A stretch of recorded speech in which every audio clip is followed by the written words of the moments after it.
Welcome to Uncommon Courtesy. We give you the courtesy of conversation. That's uncommonly spoke of. I'm D-Mac. I'm Wesley. And this is the show. I'd like to thank everybody for subscribing to our channel. We've hit 10,000 subscribers. Thank you all for watching and sticking with us and coming to us for your news. Like, listen, subscribe if you're new here, if you're a last-time viewer. Once again, shout out to our sponsors, Crime Scene Seasoning, presented by DocLovesTheKids.org. I want to start off with something that's kind of been flying under the radar for a lot of us, but for us, it's like we've been trying to build up a lot of information here. We're going to give you some, and we're going to come back and touch on this subject. This is called Project 2025, and this is the Republican blueprint for when they feel Donald Trump will get reelected. Now, the difference from this and when Donald Trump first got elected is they didn't have this stuff in place because they didn't think he was going to win. Because, he was just in the race just to show them, hey, I could probably win this, and he won. And so it was kind of like a dummy like a dummy run. Yeah, it was a dummy run. So now they're prepared. They got all their groups together. And I just want to read off a couple of things that they plan to do. First of all, they want to dismantle the NOAA. It's a weather system forecast that tells you about tornadoes, hurricanes, flooding. They want to get rid of that as weather trackers. And then it also protects marine life. So basically what they're trying to get rid of is people talking about weather. Climate change. Exactly. They're going to get rid of those people because they don't believe in climate change. So they're going to get rid of these organizations. They're getting rid of Head Start. They actually are going to dismantle the whole education system as a whole because they feel they're teaching CRT or critical race theory, which is just basically Black history. It's true Black history. So they're getting rid of that out of schools. Mm-hmm. They're banning porn in any form. Sex education would be gone. People who make porn or teach or sell any forms of nudity or sexual education will be jailed and registered as sex offenders. As they are saying, they are not protected by the First Amendment. They want to install a pro-life task force, and then they want to also implement a nationwide abortion ban. And the pro-life task force is actually going to go around, and they have plans in there too, where they see that where same-sex marriages, those people aren't fit to have kids. They want to go back to the nucleus of what they feel is the nuclear family. So they want it to be a man and a woman in a home. If it's not a man and a woman in a home, they're going to have the right to take your children. So if it's 2 men, 2 women, you have children, they're going to take your kids. If you're a single mother, they're going to come and take your kids. Wow. They're not doing this anymore. Look, they're going to give Trump unitary executive power, which basically means that where he can just go around Congress. He can allocate funds. So say the West Coast is burning from a wildfire. They're about to send funds to help them out. He can say, stop. They don't get those funds. We're going to send it to a different state. And no one can stop him. They're going to give him this power. They want to they're saying they basically want to make put everything under direct presidential control. The entire federal bureaucracy, including independent agencies such as the Department of Justice, be placed under direct presidential control. And this is crazy. I mean, you got the immigration laws, increased funding for a wall on the U.S.-Mexico border, but this was already something that Trump has been expounding. They're already talking about kicking out millions and millions and millions of asylum seekers, immigrants. This is already migrants from this country. Basically, they're in a lot of states. They've already kind of gotten to a point to where they've given the law enforcement broad discretion to say, "Hey, you look like you might be here illegally. Let me go ahead and take you to jail. Let me pull this car over because they look like they might not, be from this country." And so discrimination is key to this whole component of this new 2025 law. I mean, these guys, they set up on Capitol Hill, and I think Jasmine Sullivan, she's a Democratic representative, kind of grilled the guy about it. Like, man, this is what the government's going to look like next year, because this is what they're proposing next year if he gets in office. Basically, I mean, like you said, a unilateral workaround for them to be able to take out lifetime. Like in the federal government, it's very hard to get employees of the government out of there. They're basically trying to make it so he can go in and fire everybody. A guy I was watching a guy today on Katie Couric's show, and he basically said that what they're going to do is they're going to go in and fire 20, 30, 40,000 people, and basically wait for the courts to deal with it and see what the courts say about it. If the courts come back and say, "Oh, this was illegal," then they can try to reinstate them from there. But that's what this is what they're trying to accomplish. They want to instate. They want to bring in people that aren't skilled. They want to bring in people that are loyalists to them. Yeah. They're going to make it where he can go around. And so what they're doing is they know that their policies and their politics don't make it past the national elections. No one believes in their stuff. Their policies are bad. Like, I mean, they're like archaic, basically. And so what they're going to do, they're not going to give you a chance to vote on it. They're just going to implement them. They're going to make women lose their jobs and stay home with their children. You're going to have to stay. They're not going to let you divorce an abusive husband. They're going to force you to stay in these relationships and raise your children. They're setting us back. They're going to have a nationwide abortion ban. Trans rights are going to be gone. Gay rights are going to be gone. They're going to do a Muslim ban, mass deportation. They're going to get rid of Pell Grants. They're going to erase Black history from the schools, saying it's CRT. Think about that. I mean, this is already stuff. We sit back. I watched a person on my Facebook page today talking about my gas is, I pay this much for gas, and you know, my bills have gone up by this amount, so I don't care about 34 felonies. You know what I mean? And this isn't to say anything negative about the person. It's just the ideology, the thought process of that. When we can see that this sounds like we're trying to scare. That's what they want you to think. They're trying to scare you. They're trying to scare you. But in reality, they've already done this. There's already an abortion ban. They've already put in law where to the Supreme Court, they've already overturned Roe v. Wade. You know, and so a lot of this stuff that they have the Muslim ban. And in Louisiana, they passed the law where all the classrooms have to show the 10 Commandments. The 10 Commandments. This is not just in schools. This is all the way through college. Separation of school through separation of church and state is a law. They've bypassed it. They know this is going to. I think the ACLU they're going to try and get this overturned because they understand that it should be overturned. But when you have justices like Alito, who we know this guy was flying a flag upside down, which represents, you know, a disbelief or a belief in the election being rigged. You know, we know how these people are going to vote. They still haven't come back with whether the president is immune to prosecution of any kind. Exactly. And they're supposed to do it they're supposed to do it this month. Actually, they've gotten other things done very, very, very quickly when it came to Trump. Well, because there's too many people on the Supreme Court that would actually go down with him. For Super Tuesday, I think there was another. I can't remember what it was, but they got done before Super Tuesday, where they made sure that there was no ambiguity on whether or not Trump was guilty of this crime or whether he or not. They made sure of it. They made sure to rule on that. But this, they're dragging their feet. And then some of the arguments they made were just outlandish about it. You know, so I mean, and Trump's own defense attorney basically was saying like, well, the president can kill one of his own adversaries if he felt like that person was against the country. If he felt like, you know, he can kill another presidential a candidate because of this. It's just crazy. He can use the military to do certain things, you know, like even during Trump's presidency, he told his Secretary of State, I think that he wanted to use he wanted the military to go in when people were protesting and start shooting them. He was like, can we at least shoot him in the leg or something? You know, like this is what he said. This is his Secretary of State came out and said this after he got rid of him.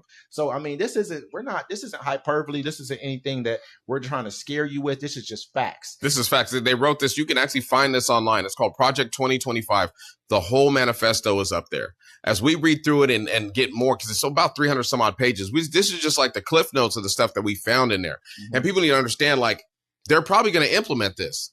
You know, if you wait, and I've been saying this many times to my colleague here, when you wait 3 years to actually try to prosecute people that try to overthrow the United States government, you've already lost. You already lost. They've already started to do it. Even in the Florida school system, John DeSantos implemented where they have to teach the kids white nationalism. I was telling you off camera, and I'm going to say now, I think Florida is going to be the first state to try to implement slavery again. In some form. No, private slavery, because you can actually still own slaves if you have them in jail. Exactly. I mean, in some form. And that people will say, like, they'll look at you like, there's no way. When you first told me, I was like, slavery, I don't think that's, as you think about it, the way it's a workaround to get to where they want to go. That's in the Constitution. There's ways to it's in the Constitution. The process of it may not be direct slavery of just black people like we think of it as it is. It may just be more prison kind of workforces and things like that, like using them more to do certain types of things. So it's something that you really need to pay attention to. Like even in Atlanta, where they have that cop city going on down there, they've kind of melded in with the entire. They're looking at this kind of like because they have some Israeli forces that are going to come in and kind of help them to train those cops in Cop City in Atlanta. And the people are speaking out saying, no, we don't want these people here because they're over there basically practicing over in Gaza about what they're going to try to do to us. And so this is an important fact. This 2025 thing, and they're taking, and that cop city is going to be in Atlanta, correct? Right? Yep. Yeah. Now think about this, folks. What they're doing to these people in Gaza, and we've been saying it for a while. Yo, they're training to come do that to us in America. Think about it. If a country like Israel can get away with it, who's going to stop America from doing it? Yep. Yeah. I mean, it's gone on. It's gone on for a long time. These people have a true agenda that's spelled out, and a lot of it seems Christian in nature when you look at it. Oh, we want to get rid of pornography. Not saying it's important, but it's important. It's important for as far as freedom is concerned. You know, because they're saying like it could be anything. It could be a book of an ovary in school, and they can call that pornography. They call it pornography, and they're saying that trans and gay rights they don't have. They're saying that's basically part of the pornography stuff too, and so you won't have any rights. That goes for everybody here in America. You know, we're supposed to have the same rights as everyone else. They're trying to take us back to the 1950s in negative. You know, and that time was only good for one demographic, and that was white men. It's already happening, though. You know, yeah, they're doing it. This isn't something that we're just saying to you to try to, because a lot of times during the election cycle, I will agree that Democrats come out and next thing you know, everything's racist, everything's against black people. It's a scare tactic that they use. But a lot of this, you have to look at the facts. Look at what's happening here. I had a conversation with someone. I'm like, hey, how many black people did Trump have in his cabinet? Ben Carson, the HUD secretary. Basically, when it came to important things, you're not at this table. Ben Carson's not at the table when you're talking about very, very important things. So what does that tell you? If you're not represented in the room, they're probably talking bad about you. There's a reason why you're not there, because he don't trust you, first of all. That's why there wasn't any of us there, because he doesn't trust us enough to put us in the upper echelons of power. You got to remember that. I know they say, then they come back and they say, well, Biden's racist too. But you know what? Biden had to have people of color around him. He's had people of color around him every step of the entire way. Well, that's a Democratic thing. They have colored people around you. The only reason we really elected Barack Obama is because we were coming out of 8 years of straight war and watching our fellow Americans coming back, missing arms, legs, and having mental problems. So we wanted to have a change. But Democrats don't care about black folks either, because if they did, he would just implement the Voting Rights Act. They don't care, because as long as they get the vote, they get the vote. But this affects everybody, not Democrats and not just Republicans. If you're not a white male in America, all this stuff is going against you. Absolutely. I mean, you start looking at the things as far as women's rights, you sit back and that's a big subject, because we understand, like, some people, you want to roll back on some of these things. When you start taking rights away from one, you start taking rights away from everybody. So this is a super important thing. We need to dig more into it later, I believe. And a lot of people are like, hey, pro-life this, pro-life that. Well, I mean, what if your child got raped by a pack of niggas and now you're about to have a mulatto grandkid? Dude, would you want that child to come to earth? I mean, well, your state's saying it has to. Who said that? Who was the person who used that? Mel Gibson. Mel Gibson. That's why I don't mess with his movies no more at all. I don't watch. I like Braveheart too. I like Apocalypto. But I don't watch any Mel Gibson that comes out. I refuse. I don't hold that against Mel Gibson, man. Like, for me, I just heard a man talking to his ex-girl, and he's trying to say the most vicious things to hurt her feelings. So the most vicious thing you can think of. He said a lot of stuff, but that was just part of it. That was a part of it. That's the most vicious thing you can. Is he a piece of shit for it? Yes. You don't want to. It's the worst thing that can happen to you. That's not all the worst. He said a whole bunch of stuff. Okay, but there's no reason for you to say that. You know what I would say? Well, I hope that you get raped by a pack of. It would never come out of our mouth. That just tells you what he thinks of black people. What he's telling you is his true thoughts of you. They're the worst possible scum of it. I think Hulk Hogan did worse than him. I don't mess with him either. Yeah. Just like I don't mess with the dude from the one movies. Where he got to go find his kid all the time. Or what's his name? Home Alone? Liam Neeson or whatever his name is. Liam Neeson. I don't mess with him either, because he said some stuff like that too. Liam Neeson, he was like, look, he's like, when I was young, this happened to this lady friend of mine. And so I walked around for 2 weeks just looking for a random black dude. That's what people got out of it. But he said, then I got older and I realized what I was doing. He's like, I realized the hate that I had inside of myself was just making it so I was just looking at these people as a whole instead of the individual that did it. With you on that. That's why he was on the show Atlanta. I will forgive him. Yeah, that's what I'm saying. That's why he was explaining. But people just took it, he was just hunting him. He's like, no, he explained. He's like, look, I had to learn in myself that I had this racism in me and I had to get rid of it. I'll forgive him for that. Yeah. And I'll get over that. That's why he was on the show Atlanta. I'm not dealing with Mel Gibson, and I ain't dealing with Hulk Hogan either. The White House and Israeli Prime Minister traded barbs on Thursday over the support the United States is providing Israel for its military operations in Gaza, in this latest sign of tensions between the two allies over the conduct of the war. John F. Kirby, a White House spokesman, said on Thursday that the Biden administration has expressed disappointment to Prime Minister Benjamin Netanyahu after the Israeli leader lashed out on Tuesday at the United States for withholding some heavy munitions. Mr. Kirby said that there is no other country that's done more or will continue to do more than the United States to help Israel defend itself, adding that Mr. Netanyahu's comments were deeply disappointing and certainly vexing to us.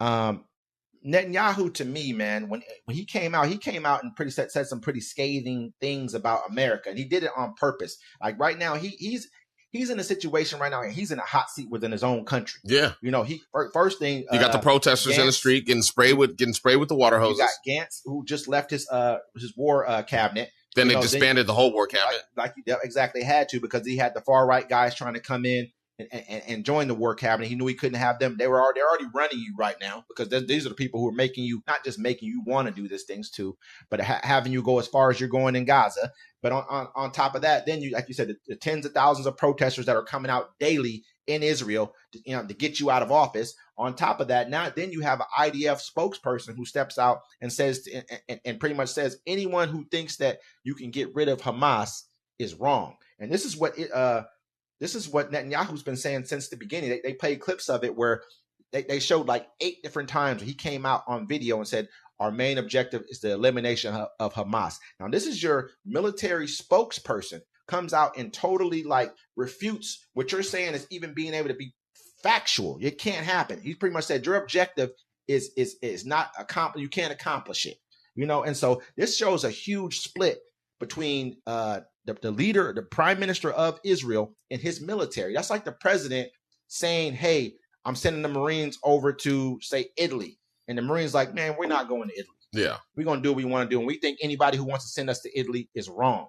We would never, man, to us, that would be unfathomable, to see something like that happen. Yeah. And so to see these guys, like on top of that, it'd be a civil war before this. Yeah. Did an 11-hour basically ceasefire on a, they said basically we're going to do 11-hour ceasefire, unilaterally without the prime minister's consent. He found out about it pretty much at the same time the room found out about it.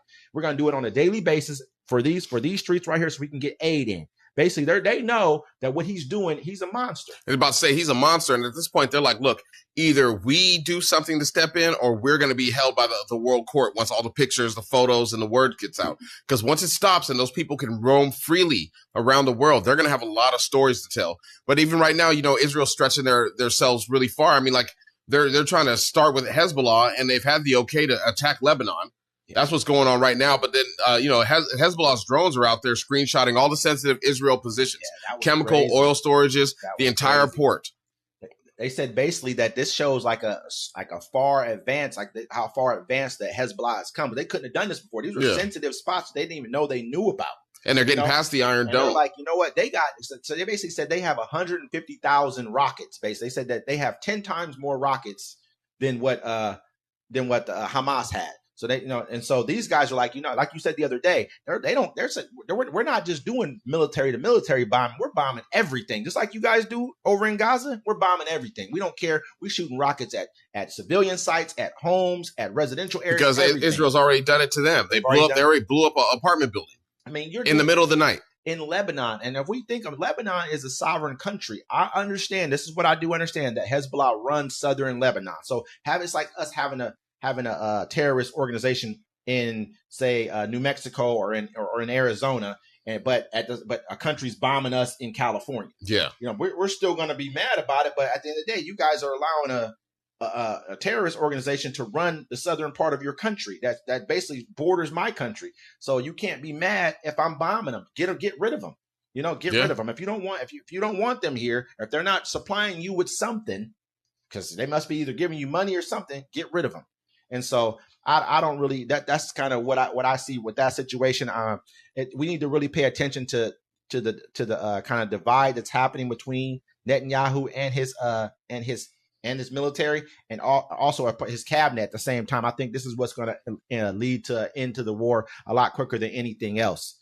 Yeah. Speaking of wars, Pacific on the edge of war as Chinese naval forces seize military ship of the Philippines, a U.S. ally. Let me read the article here from you.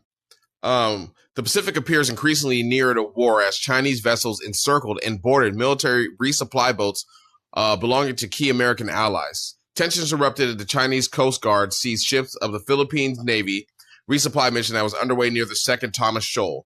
The armed forces of the Philippines revealed pictures of the Monday's confrontation on social media posts calling the attack perverse, aggressive, and barbaric. So basically, they got up there with swords, and they was trying to like sink the ship. Yeah, I guess they did some pretty bad damage. I guess they like 8 people were injured. One of them was severely injured. What it is that there's basically like a broke down ship that they did on purpose. I can't remember if it was during the 50s or 60s or something like that. The Philippines put it there as like a marker, a place marker in this part of the South China Sea, and so that basically they're saying it's their claim to this territory. And so what they did is turn it into a base almost. They have Filipino soldiers on this broke down ship. It's like rotten and decaying in the ocean. It's crazy. But they got like people who live on there as part of like an outpost. Yeah. And so what they have to do every now and then is bring them in supplies. And now China is starting to say, "No, this is ours."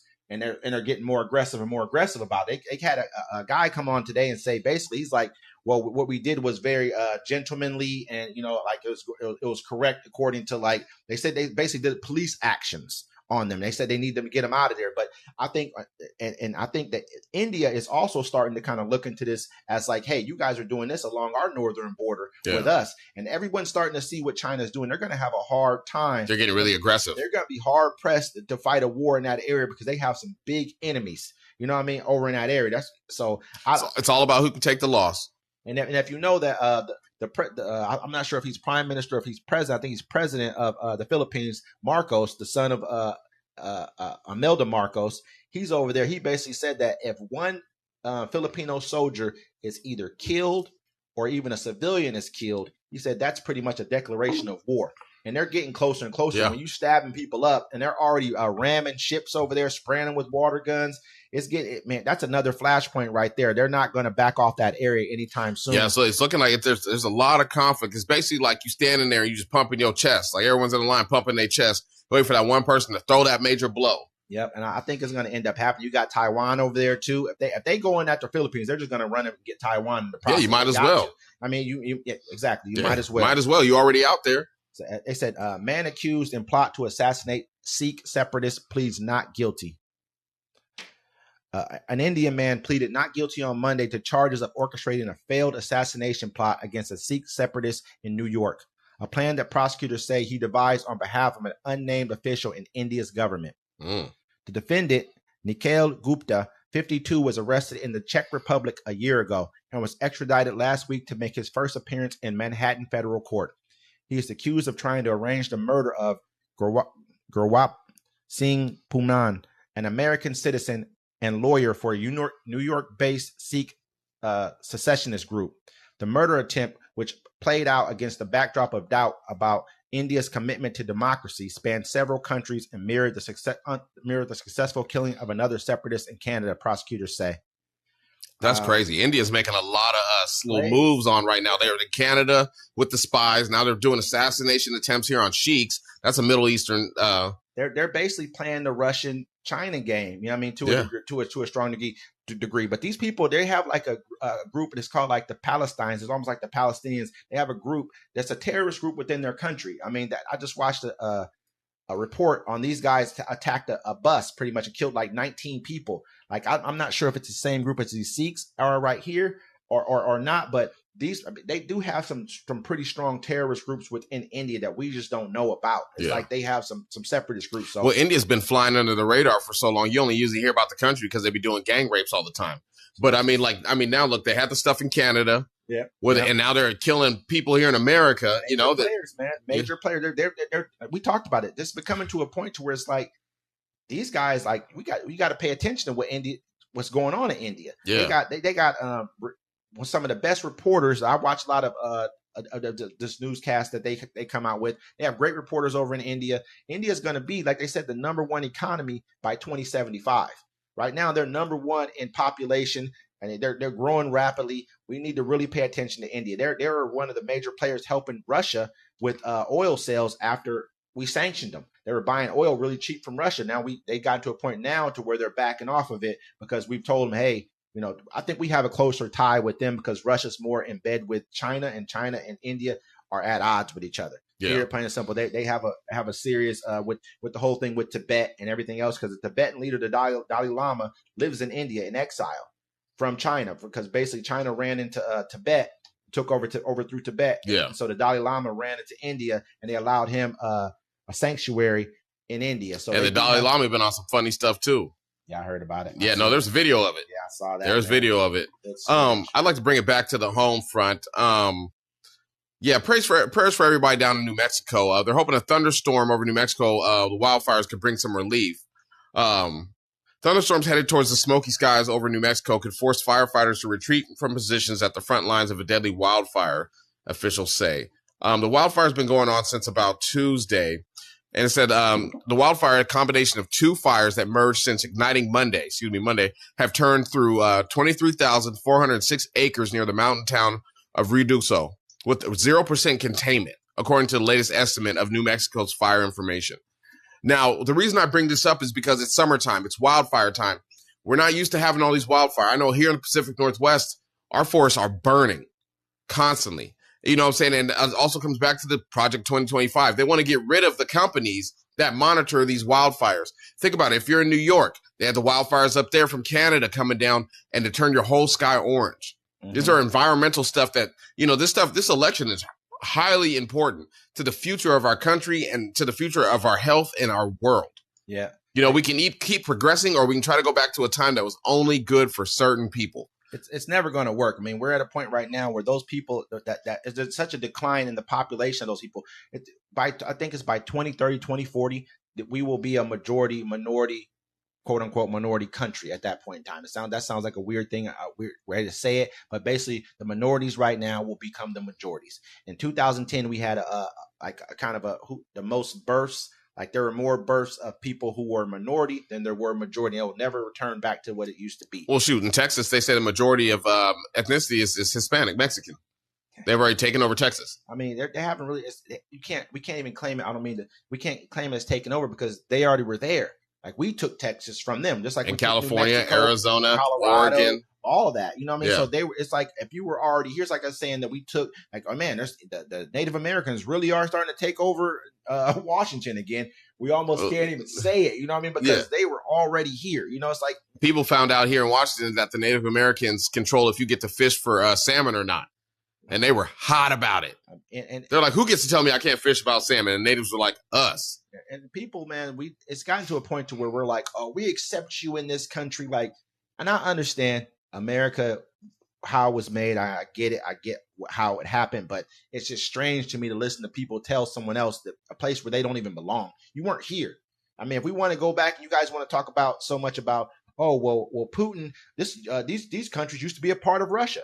Okay, we want to use those kind of terminology. We want to think like that. Well, then this is what these people used to run this country. So you can't really tell them or anyone else where they should be because you weren't even supposed to be here. So the ideology has to be used across the board, period. Yes. You know what I mean? So, but yeah, like they said, on that New Mexico wildfire, they said 1,400 structures were destroyed so far. I mean, it's a pretty big. It's a big fire. It's a big fire. It's a huge fire. And it's 0% contained too. That's the nerve-wracking part. Usually they say about, 10, 15, give people hope. They said, hopefully this thunderstorm comes and slows it down. Wow. That's a large fire. And you got to think about it's already dry there. I know they said that Jeff Bezos, they said his grandparents, this is before his grandparents owned like 25 or 30,000 acres in New Mexico. People think that Bezos came from nothing. He didn't. His grandparents owns 25, 30,000 acres. Think about that. That's a huge That's a lot of land. Just like, what's his name? Kanye West bought a whole bunch in Montana, I believe. Was Wyoming? Wyoming one too. Yeah. You know what I mean? So, we don't speak enough about New Mexico because there's not a lot we know about New Mexico. But at the end of the day, obviously, I saw the fire. It looked like just a humongous tornado, but it was a tornado of fire. It was crazy. Yeah. I'd never seen anything like that before. Yeah. Billionaire Hinduja family accused of confiscating staff passports, forcing 18-hour workdays. A human trafficking trial began in Switzerland Monday against 4 members of the billionaire Hinduja family, who are accused of exploiting household staff at their villa on Lake Geneva, paying as little as $8 for work days that stretch for 15 to 18 hours and confiscating the passports of those who work for them. Allegations a lawyer for the family has denied. Members of the Hinduja family elders Prakash and Kamal Hinduja, their son Aja, and his wife Kamarda are facing criminal charges of human trafficking, and their trial began Monday. This is kind of $8 for a 15 to 18 hour workday, man. Slave labor. Yep. Slave labor. And this is, I mean, this is crazy. This is in Switzerland. You know what I mean? So I guarantee they have a better minimum wage than this. This is no way. I mean, I wonder who they're giving this money to. $8 for 18. I mean, where's the money going? They took the passports. I guarantee you they're probably bringing in people from India, and this is what they're doing to them. Well, I know in Cambodia was doing the same thing. They were having people come. They were actually kidnapping people and forcing them to work in call centers. So that's why you get those phone calls all the time. Hey, how are you doing? Your Amazon account or your iPad thing, or we're trying to buy your property. That's what these people are doing. They're not calling to help. Some of them are calling to scam you, but the other ones, they're actually being held as slaves, being forced to call Americans to scam them for money. I think this is like one, if not the wealthiest family in this. I mean, it's crazy. Well, you don't get rich by paying people. They don't want to get there, but they would do their own people this way. Of course. You're going to bring them, because they're probably like, oh, America does it all the time. Money for them. They should be making sure these people are taken care of. That's the most important. You're bringing someone over here under faith that, you're a good family and whatever else, and you're giving them pennies, man. And they're probably charging them to buy stuff in there, too. And wow, in the house, probably got vending machines. And so they probably just have hella debt. No, like they probably just have hella debt. Yeah, you got your room. They did that on that show, Malcolm in the Middle. The brother went up to go work at this place in Alaska, but she would overcharge them for shit, so they would never get their checks. I saw that. Yeah, and they would have for a while, they'd have to stay out there. Hey, the cool part about it, man, is I know some people who live like in, the Punjab regions and other places over, and I think Punjab is either Pakistan or India. I'm not absolutely sure, but in other regions as well. And I know that there's people that they might make $400 in a month. I mean, they might be college educated. This is somebody if you're paying them from America, college educated, speak English, you can get a person to pretty much, work for you for that kind of money. So then what they're thinking is 8 times 30, you know what I mean? They're like $250. It's good money for them. And they get to live over here in our, probably in our quarters, our slave quarters, pretty much what you should be calling your slave quarters at $8 a day, 15 to 18 hour work.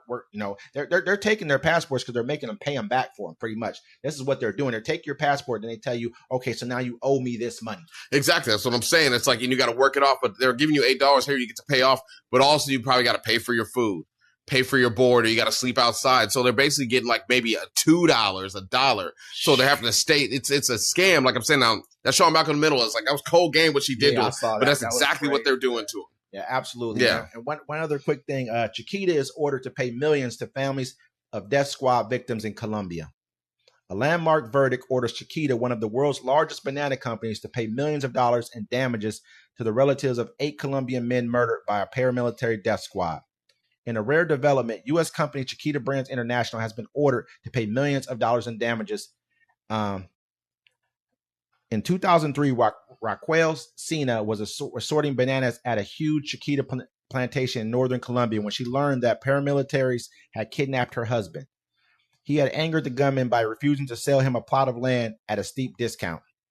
And so basically, Chiquita Bananas sent in some troops pretty much to go and take people's land pretty much. Damn, so they can. That's bananas. For bananas, but it's it's not funny. But I get what he's saying. It's a good. It's not funny. I'm just talking, brother. It's the truth, though. I mean, it's kind of weird that they've gotten away with something like this. And I guarantee they've been getting away with this for years, especially in South American countries. And the biggest especially they said they wanted to catch them at a steep discount. They were like, look, we're going to take it and we just going to act like we're going to pay you, or else we're going to catch you slipping. You know that we're like, I feel like we're directly at fault for things like this. Of course. It's always been this way. When you think about it, from bananas to drugs, like as long as Americans want them, people will do anything to get it here. I have to go back and look. I watch this history thing. There's a country that we basically went to war over bananas. Like it's crazy. We really, because a guy wanted to, I can't remember if it was Dole or one of these guys wanted some land for some reason. And basically we went over and sent the United States military. He bought a military, basically bought a paramilitary group to go over there and help take the land. And so this has just been happening everywhere. We've been doing this for years, and we got to talk more about it. But it's good to see that they were fined. They got their fines, and they're going to pay these families people who they murdered for their land. And I'd like to add something to that. I know it's a little off here, but it's like the U.S. stopped some Mexican avocado shipments on security concerns. Mm-hmm. And this is something I saw the other day, but I mean, like, they did this whole thing years ago about pushing avocados and how good they were, and they're trying to get the market. But the U.S. suspended some new avocado shipments from Mexico after an incident that reported threatened the safety of American agricultural inspectors. I don't want to dig too deep into it, but I mean, like, that's going to raise the price of avocados. They get about, I think it was about 80% of our avocados come from this one company. Yep, come from Mexico. We got some that out of California too. They have some avocado outlets over there too as well, but they know what the prices are. I mean, just like we saw that they're trying to drop grocery prices by 30%. I know Amazon. Well, I mean, they raised them on us for no reason. Absolutely. Now they're trying to look at McDonald's like, hey, we're going to give you a $5 menu again. You know, and it's weird because if you can drop prices by 30% without even blinking about it, then what were you doing over this course of time from 2000? Profits. Think about it. They drop food price. They're going to drop food prices by 30%, but nobody got a raise. They could have been paying all that money that they said, okay, now we don't need it. They could have been paying their employees a livable wage, but they chose not to. They pocketed it themselves. And you need to find these grocery stores, and we can find them for you. And we should stop shopping there or keep stealing. They basically said grocery prices have spiked nearly 27% since 2020. You know, and so it's nuts that they're coming to this. They're coming with this whole thing now. But we reported on that Elizabeth Warren came out and was like, hey, we need to start regulating grocery prices. Yeah. And so now all of a sudden, we reported on that. About, regulating grocery prices. Now all of a sudden everyone wants to drop prices 30%. That's a lot, man. That's like if something costs $10, you're dropping it by $3, man. You're dropping it to $7 now. Yeah. So that means, I mean, if I can do that overnight, what does that tell you? What does that they was charging you just because they could. You think it's crazy. All that stuff they was doing during COVID, it always comes back. Just like AT&T gave everybody, they did something funky. They gave everybody $10 credit, right? And then they came back, and now my bill's $12 extra now. Yeah, just to get it back. Every month. They got that back. Yeah, they got it back. They always going to come back for it. Ain't nothing free in America. +2. But let us know what y'all think. Like, listen, subscribe. Once again, thanks to everybody that subscribes to our channel. 10K plus. 10K. We going up. We appreciate every last one of you, y'all. Uncommon courtesy.